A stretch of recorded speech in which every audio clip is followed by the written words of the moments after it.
على محمد صلى الله عليه وسلم. اعوذ باللہ السمیع العلیم من الشیطان الرجیم. بسم اللہ الرحمن الرحیم والصلاة والسلام علی رسولہ الکریم. اما بعد، کتاب الجمعہ، اور اس میں جو باب ہم پڑھ رہے ہیں وہ اما بعد والا باب ہی ہے. اس کے ضمن کی دو احادیث آج باقی ہیں جو آج ہم پڑھیں گے انشاءاللہ، بلکہ 3 احادیث ہیں، ان تینوں کو آج ہم پڑھیں گے. اور آج حدیث جو ہم پڑھیں گے، اور یہ حدیث جو ہے حضرت عروہ سے ہے، حضرت عن عروہ بن زبیر عن عائشہ. حضرت عروہ بن زبیر حضرت عائشہ رضی اللہ تعالیٰ عنہا سے روایت کرتے ہیں. عن عائشہ اخبرت کہ حضرت عائشہ رضی اللہ تعالیٰ عنہا نے یہ خبر دی، بتایا، ان رسول اللہ صلی اللہ علیہ وسلم خرج ذات لیلۃ من جوف اللیل، کہ نبی صلی اللہ علیہ وسلم ایک دفعہ آدھی رات کو نکلے.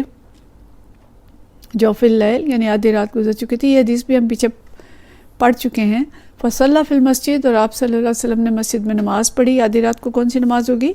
تہجد کی نماز. فصلی رجال بصلاتہ، تو کچھ لوگوں نے بھی آپ صلی اللہ علیہ وسلم کے ساتھ نماز پڑھی. فاصبح الناس فتحدثوا، صبح ہوئی تو لوگوں نے اس کا ذکر کیا، یعنی لوگوں نے دوسرے لوگوں کو بتایا کہ رات نبی کریم صلی اللہ علیہ وسلم نے نفل پڑھے تھے، تہجد کی نماز پڑھی تھی، تو ہم نے بھی آپ کے ساتھ پڑھی. تحدیث نعمت کے طور پہ انہوں نے ذکر کیا. فاجتمع اکثر منہم فصلوا معہ، تو کیا ہوا کہ دوسرے دن جو ہے زیادہ لوگ جمع ہو گئے اور انہوں نے آپ صلی اللہ علیہ وسلم کے ساتھ نماز پڑھی. فاصبح الناس فتحدثوا، پھر صبح ہی ان لوگوں نے بھی بیان کیا. یعنی ایک اچھی چیز تھی، تو سب ایک دوسرے سے بیان کر رہے تھے. وہ کوئی ریا کے لیے نہیں کر رہے تھے، نمائش کے لیے نہیں کر رہے تھے، بلکہ تحدیث نعمت کے طور پہ کر رہے تھے. فکثر اہل المسجد من اللیلۃ الثالثہ، تو تیسری رات کو اور زیادہ لوگ جمع ہو گئے. فخرج رسول اللہ صلی اللہ علیہ وسلم فصلوا بصلاتہ، پھر آپ صلی اللہ علیہ وسلم تشریف لائے اور پھر نماز پڑھی، اور لوگوں نے ظاہر آپ صلی اللہ علیہ وسلم کے ساتھ نماز پڑھی. فلما كانت اللیلۃ الرابعہ، تو جب چوتھی رات ہوئی، عجز المسجد عن اہلہ، تو مسجد میں جگہ کم پڑ گئی. مسجد اس بات سے عاجز آ گئی کہ لوگوں کو اپنے اندر سما سکے. حتیٰ خرج لصلاۃ الصبح، تو ہوا کیا کہ نبی کریم صلی اللہ علیہ وسلم اس رات تشریف نہیں لائے. لوگ ساری رات وہاں منتظر رہے اور آپ صلی اللہ علیہ وسلم فجر کی نماز کے وقت تشریف لائے. فلما قضى الفجر، جب آپ صلی اللہ علیہ وسلم نے فجر پڑھ لی، اقبل علی الناس فتشہد، پھر آپ صلی اللہ علیہ وسلم لوگوں کی طرف رخ کیا. شہادت یعنی تشہد مینس کہ ہم اللہ تعالیٰ کی جو شہود پڑھی، گواہی دی اللہ کی. ثم قال، پھر فرمایا اما بعد، پھر آپ صلی اللہ علیہ وسلم نے اما بعد فرمایا. فانہ لم یخف علی مکانکم، فرمایا کہ میرے اوپر آپ لوگوں کا یہاں جمع ہونا مخفی نہیں تھا. لیکن خشیت ان تفرض علیکم، لیکن مجھے خوف اس بات کا ہوا کہ آپ لوگوں پر فرض نہ کر دی جائے تہجد. فتعجزوا عنہا، اور تم اس سے عاجز آ جاؤ. تابعہ یونس نے اس کی مطابقت کی ہے اس حدیث کی.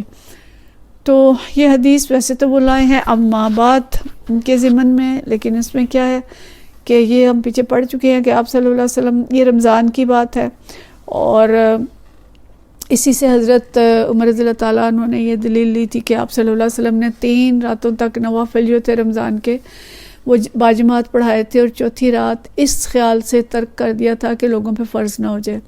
اور اب چونکہ وہی نہیں آ رہی اور آپ صلی اللہ علیہ وسلم تشریف لے جا چکے ہیں، لہٰذا اب اس چیز کا خوف نہیں ہے کہ یہ فرض ہو، تو اب ہم اس کو باجماعت پڑھ سکتے ہیں. تو یہ ایک بدعت نہیں تھی جو انہوں نے قائم کی، بلکہ آپ صلی اللہ علیہ وسلم ہی کی سنت کو تازہ کیا، اور پھر انہوں نے نماز باجماعت تراویح کی جو ہے وہ شروع کی.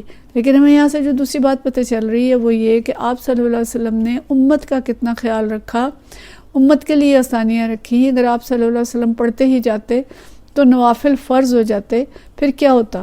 یعنی اس وقت تو صورتحال یہ ہے کہ امت کی بڑی تعداد ایک جو ہے وہ نماز فجر بھی نہیں پڑھتی، اور بہت سے لوگ ہیں کہ جو آخری گھڑیوں میں نماز فجر پڑھتے ہیں. تو اگر تہجد بھی فرض ہو جاتی تو پھر کیا ہوتا؟ تو آپ صلی اللہ علیہ وسلم آسانیاں بانٹنے والے تھے، مشکلیں کرنے والے نہیں تھے. تو آپ صلی اللہ علیہ وسلم نے آسانی رکھی ہمارے لیے، اور جو فرض تھا اس کو فرض، اور جو نفل تھا اس کو نفل ہی رکھا. اور ہمیں بھی فرض کو فرض اور نفل کو نفل ہی رکھنا چاہیے. لیکن جو نوافل جن کی فضیلت ہے تمام عبادات میں ہوں یا معاملات میں ہوں یا اخلاقیات میں ہوں، ان کو ہمیں ترجیح دینے کی کوشش کرنی چاہیے، اور اسی سے درجات بلند ہوتے ہیں، اور اسی سے انسان جو ہے وہ اللہ کے یعنی جو نیک بندے ہیں اور محسنین ہیں ان کے اندر شامل ہوتا ہے. اگلی حدیث ہے 883، اور یہ حدیث بھی حضرت عروہ رضی اللہ تعالیٰ عنہ سے ہے. عن عروہ عن ابی حمید الساعدی انہ اخبرہ، کہ حضرت عروہ حضرت ابی حمید الساعدی سے روایت کرتے ہیں، انہ اخبرہ ان رسول اللہ صلی اللہ علیہ وسلم، کہ رسول اللہ صلی اللہ علیہ وسلم قال عشیۃ بعد الصلاۃ فتشہد واثنى علی اللہ بما هو اہلہ ثم قال. ابو حمید سعدی روایت کرتے ہیں کہ رسول اللہ صلی اللہ علیہ وسلم ایک رات عشاء کی نماز کے بعد کھڑے ہوئے اور اللہ کی وحدانیت کی شہادت دی، اور رسول اللہ صلی اللہ علیہ وسلم کی رسالت کی گواہی دی، اور پھر اس کے بعد کیا فرمایا؟ قال اما بعد، تو اس کے بعد فرمایا اما بعد. اور اسی کو آگے جو مختلف اور ترک سے جو بیان کیا گیا ہے، تابعہ ابو معاویہ و ابو اسامہ عن ہشام عن ابی حمید عن النبی صلی اللہ علیہ وسلم قال اما بعد، تابعہ عدنی عن سفیان فی اما بعد. یعنی مختلف ترک سے مختلف اسناد کے ساتھ یہ حدیث آئی ہے اما بعد کے بارے میں، کہ آپ صلی اللہ علیہ وسلم عشاء کی نماز میں غیر معمولی تاخیر کی، اور جب آپ کھڑے ہوئے نماز کے بعد تو آپ صلی اللہ علیہ وسلم نے اللہ تعالیٰ کی حمد و ثنا بیان کی، اپنے رسالت بیان کی، اور پھر اس کے بعد فرمایا اما بعد. اور یہ وہی حدیث ہے جو پیچھے ہم نے پڑھی ہے کہ جب آپ صلی اللہ علیہ وسلم نے فرمایا کہ اس وقت عشاء کی نماز کا انتظار صرف آپ ہی لوگ کر رہے ہیں، اور کوئی اس وقت روئے زمین پہ انتظار نہیں کر رہا، اور فرشتے جو ہیں وہ آپ کے انتظار میں کھڑے ہیں. جب وہ سب سے آپ انتظار میں کھڑے ہو، فرشتے لکھ رہے ہیں اور آپ لوگ نماز میں ہی مشغول ہو، تو مطلب یہ کہ یہاں بھی اپنے کلام کا آغاز آپ صلی اللہ علیہ وسلم نے اما بعد سے کیا. اگلی حدیث بھی اسی طرح سے ہے، 884 حدیث ہے، اور یہ جو ہے یہ حدیث حضرت مسور بن مخرمہ سے روایت ہے. قال فرماتے ہیں قال رسول اللہ صلی اللہ علیہ وسلم فسمعته حين تشهد يقول اما بعد، کہ انہوں نے کہا کہ نبی کریم صلی اللہ علیہ وسلم نے اللہ کے تشہد کے بعد اور نبی کریم صلی اللہ علیہ وسلم کی رسالت کی گواہی دینے کے بعد فرمایا اما بعد. اگلی حدیث ہے 885، اور یہ حدیث حضرت اکرمہ اور ان کے بعد حضرت ابن عباس عن اکرمہ عن ابن عباس رضی اللہ تعالی عنہما قال فرماتے ہیں صعد النبی صلی اللہ علیہ وسلم المنبر، کہ نبی صلی اللہ علیہ وسلم ممبر پر چڑھے، وکان آخر مجلس جلسہ، اور یہ آخری مجلس تھی جس میں آپ صلی اللہ علیہ وسلم ممبر پر بیٹھے، یعنی اس کے بعد آپ صلی اللہ علیہ وسلم ممبر پر نہ بیٹھ سکے. متعطفاً ملحفتاً علی منکبیہ، کہ آپ صلی اللہ علیہ وسلم اس طرح بیٹھے کہ آپ چادر لپیٹے ہوئے تھے اپنے دونوں کندھوں پہ. قد عصب رأسہ بعصابۃ دسمۃ، اور اپنا سر ایک ایسے کپڑے کے ٹکڑے سے باندھا ہوا تھا جو چکنا یا قدرے میلا ہو چکا تھا، جیسے تیل سے کوئی مساج وغیرہ کی ہوگی اور اس کے اوپر کپڑا باندھا تو تھوڑا سا چکنا اور میلا نظر آ رہا تھا. فحمد اللہ واثنى علیہ، تو اللہ کی حمد بیان کی، تعریف بیان کی. ثم قال ایھا الناس الی، اور پھر اس کے بعد آپ صلی اللہ علیہ وسلم نے فرمایا کہ اے لوگو میری طرف متوجہ ہو جاؤ. فصابوا الیہ، ہم سب آپ کی طرف متوجہ ہو گئے. ثم قال، پھر آپ نے فرمایا اما بعد، اما بعد، کہ اس کے بعد فإن هذا الحي من الانصار، کہ انصار کی جمعیت دن بدن کم ہوتی جائے گی. نہ هذا الحي من الانصار يقلون ويكثر الناس، کہ انصار جو ہیں یہ کم ہوتے جائیں گے اور دوسرے لوگ بڑھتے جائیں گے. فمن ولی شيئا من امت محمد صلی اللہ علیہ وسلم، تو کوئی شخص جس کو امت محمد صلی اللہ علیہ وسلم میں سے ولایت یا کوئی سرداری یا کوئی امامت دی جائے، فاستطاع ان يضر في احد او ينفع في احد، کہ کسی کو ولی بنایا جائے اور اس کو اختیار مل جائے کہ وہ کسی کو نقصان پہنچا سکے یا کسی کو نفع پہنچا سکے.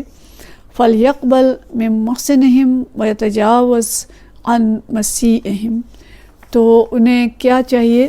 میں وصیت کرتا ہوں کہ ان لوگوں میں سے جو نیکوکار ہیں وہ ان کی نیکیوں کو قبول کرے، اور ان میں سے جو غلطی کرنے والے ہیں تو ان کی غلطیوں کو معاف کرے۔ یعنی انصار مدینہ کی تعریف یہاں پہ کی گئی، اور یہ باب الایمان میں بھی غالباً ہم پڑھ چکے ہیں کہ انصار مدینہ جو تھے ان کی تعریف نبی کریم صلی اللہ علیہ وسلم نے کی، اور یہاں پہ کیا فرما رہے ہیں کہ انصار مدینہ کم ہو جائیں گے، دوسرے لوگ زیادہ ہوتے جائیں گے، اور فرمایا کہ جو بھی والی امت ہو وہ انصار کے نیک لوگوں کی نیکی کو قبول کرے، اور ان سے اگر کوئی کمی بیشی کوئی برائی ہو جائے تو ان سے درگزر کرے کہ یہ محسن لوگ ہیں، کہ انصار نے جو حسن سلوک کیا تھا مہاجرین کے ساتھ، اور ہمیں پتہ ہے کہ کس طرح سے بھائی بھائی بنے تھے، اور اپنے گھر زمینیں ہر چیز انہوں نے پیش کر دی تھی، تو اس کی تعریف آپ صلی اللہ علیہ وسلم فرما رہے ہیں کہ یہ محسن لوگ ہیں اور ان کے ساتھ حسن سلوک کیا جائے۔